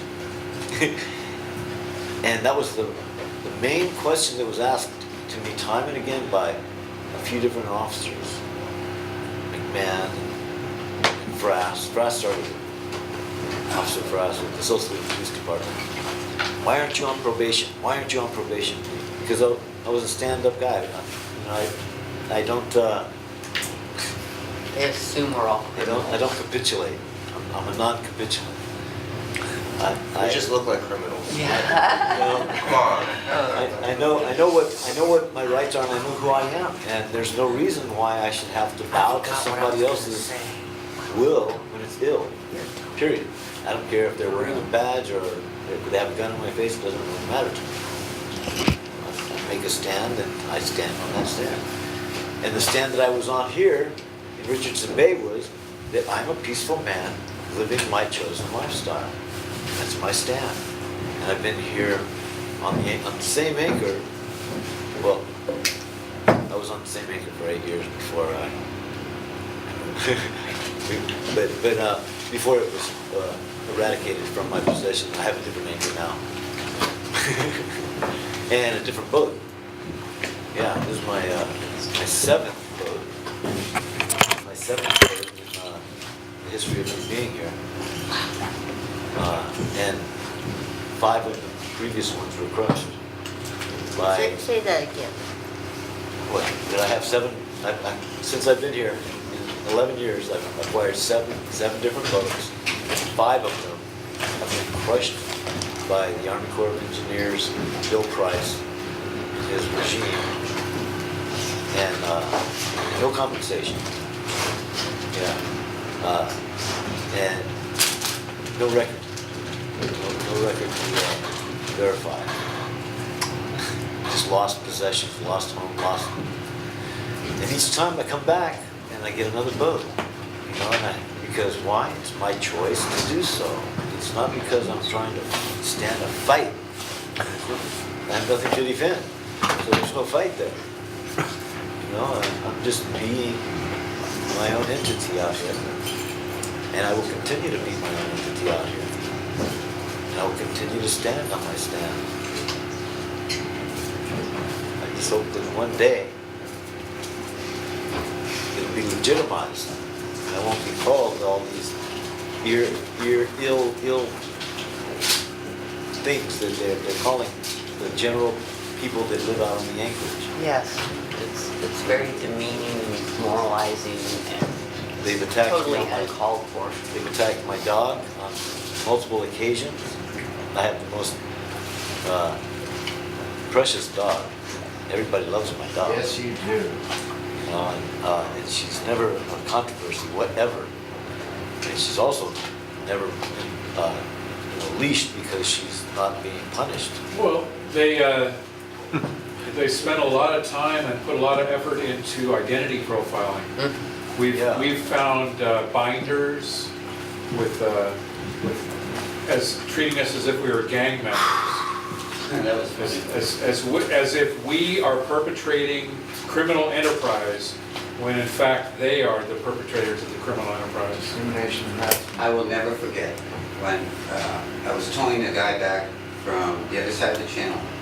Sausalito police pulled us over, and you know, do you have your life jackets? Do you have your whistles? And I don't know who this cat does. So he comes out, and starts asking these questions, and turning around and asking, "Do you have any gang affiliations?" And I'm looking at this guy going, "Are you familiar with the acronym?" Like, You know, he sat there, the guy who was driving the boat just slid the door open and said, okay, that's enough, you guys get your ID, fucking, come on. I'm in So- this gang called the You know, Penny Rock. any So- gang so when- affiliations, you know, When, yeah. when Frost was a sergeant, he told me that I was a conspiracy theorist. And I didn't realize the implication of that, but it allows them not to have to pay any attention to any complaints that I make.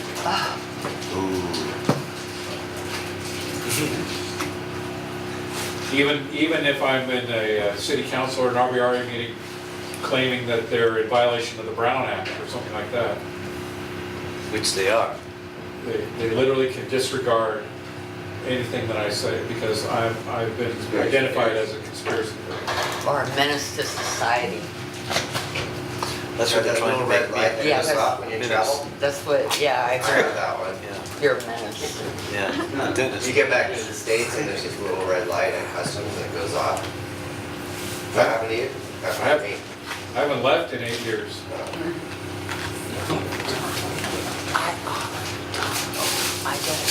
They questioned me one time, and the worst thing they could think of was, we've seen you Barbara, at what? 7-Eleven. What do you got? I was just asking him to talk, and he said, oh, I don't live here, and I'm saying, well, I don't either. I'd like to hear the Yes, story. you do tonight. A couple of years ago, I was coming ashore after a storm, and there was a lot of debris in the water, and big debris, not just debris, but big pieces of debris. And I was in a dory, so I couldn't just pull it on board my boat. It would have tipped me over and I would have sunk. So instead, I corralled as much as I could, and I kept pushing it towards the shoreline, and I got it all the way to Dumpy Beach. And then I beached my boat. It was high tide. It was a really high tide that day. And I started picking up the debris and putting it into my dinghy so I could take care of it, you know. And Officer Rose appeared and started telling me that I was killing the eelgrass by doing what I was doing. Oh, my God. And started to write me a citation for camping on the beach. Camping because I was picking up debris. And Where's your dory now? it's hanging up on my boat, at my dock. So Barbara basically challenged the local authorities to be here at this meeting. Yeah. And so we see the response. But we sort of expected this. It's not a surprise. But the thing is, we would like to get into some kind of an open forum. Relationship. Yeah, a relationship with them where we can develop the truth, because we know that they are distant from the truth, and we're trying to get to the core. to the foundation, the core, the truth of the matter. Not trying to hurt, not trying to discriminate, not trying to do anything, but simply. And if they would Yes, just sit the down to the foundation. table with us, Communicate. discuss the truth, Yes. we could come to the truth of the matter, Yes. but they won't do it. They don't recognize the simple fact that, we have what we have. See, so truth is a political They adversary. keep trying to take it away. And it's a very powerful political adversary, but it is also a political Anomaly. anomaly. It's a pacifist. It can be the answer to all of the problems here if we can just develop the truth of the matter. Once the truth is there, there's no worry about the past. Because you just build a foundation on the truth. Where- Kevin, can you tell the story about how your boat was destroyed? Well, that would be one of my 8 boats that have been destroyed. Yeah. These. The one. Who in this room hasn't Within the had a last boat 2 months, destroyed? I've lost 3 What? boats. One of them had everything I owned on it. It was, I was with another guy and we were in a skip. It was a really rough afternoon. And we jumped in a skip to go save somebody else's raft. So it wouldn't hit a yacht on the way to its destination on the beach. So we were trying to guide it through the storm there. And then we looked up and it was raining cats and dogs, so you could barely see. It was almost like fog if the rain was hitting. But we did see a 50-foot landing craft. A contractor of the RVRA was several miles away, 2.5 miles away. And then a few hours later, I was notified that my boat had broken loose while I'd been preoccupied. But it should have landed in the mud. In this place where it landed, it had a deep keel, and it went up on a real soft area, and it stuck right in the mud, and I should have been able to just gotten out of the mud when the tide came in. But somehow, a 50-foot landing craft punctured about a 2-foot hole, 6-inch by 2-foot hole in the side of my boat, and sunk it right in its tracks with everything I owned on there. Fortunately, a couple of weeks before that, had a premonition maybe, and took probably about 40 or 50 pounds of documents off of that boat. And a local pastor had offered us a political sanctuary, and so the paperwork rode out the storm. The boat didn't make it, my belongings didn't make it, but the papers are there still. The biggest question is, who did it, why, Yeah, where, what so- time, so what it- day? That's all they ask. So I placed Like they don't know. placed an informal Right. statement with the county council and with the Sausalito City Hall, city administration. Recognizes the police department. And they seem to think that that was a claim, and they're asking me to perfect it in 6 or 7 different ways, to perfect that claim. But they're ignoring the fact that in that statement was a accusation of criminal malfeasance by the Richardson Bay Regional Agency and their contractors. But the county council is completely ignoring the accusation of criminal malfeasance. They only want to deal with the claim. And we didn't send in a claim. We sent in a threat of potential legal action. With no claim about it. You know, we gave them the opportunity to understand what it was that our strife was. Here we go, guys, we're willing to talk. What happened? There was no prior intent to my boat missing. So You know what I they, mean? And Bill Price, I didn't have anything to do with it. so, Well then, who gave the order for these people to come in, take my boat, take it somewhere else, with no notification, nothing, crush it? And I haven't heard anything, word one, from anyone besides witnesses. Give me enough time to go to you, if you don't mind. Go ahead. So, in the course of making that the statement, the RVRA, or the county council representing the RVRA, has stated that they would not take action on the claim for 15 days. And we received that notice 17 days after they wrote it. So they're trying to provide themselves with immunity, with statute of limitations, with amnesty. But you're neglecting the fact that, remember, we don't have an address, so how did they identify to where to serve us? They served us at my skiff on the dock. Although Richardson Bay Anchorage has 2 runways, 2 landing strips on the water that are used by a airmail, or Another used for federal airmail, hijacking of the public trust. yet we cannot receive mail. And they ask us for our address. Our- But yet, to serve us, it comes in a fake FedEx envelope, and it's put on the windshield of my skiff on the dock. It's